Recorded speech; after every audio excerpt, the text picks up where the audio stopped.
ګورئ موږ باید تانه دی کې بل دی کې تانه اداره کې دی کې تانه ځای کې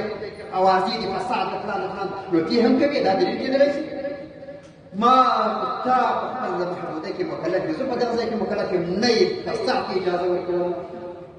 نه فاسد ته اجازه ورکوم نه بېلارۍ ته اجازه ورکوم په خپله بېلارۍ کوم ته ځان اصلاح کړه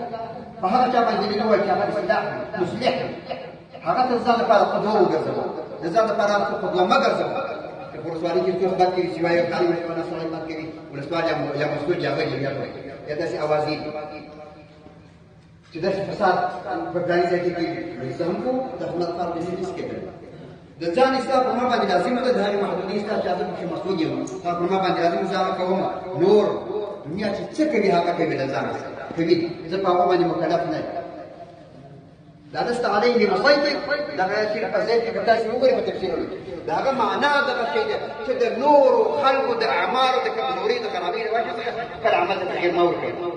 خپل عمل مستقیم پر خپل تفسیر باندې روان اوسه خپل عمل دې پر هغه ډول باندې عیار کړه څرنګه چې تا ته د الله جل جلاله حکم او په هغه کې د نظام اصلاح فلاح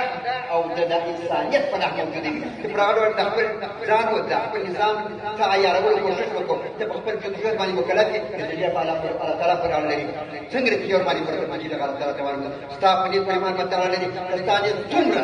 ستا دې څومره عاجز څومره دې اراده ښه وه دغه ډول قوي نظام ذات شاته پاتې کېږي علي قدر امیر المؤمنین رحمه الله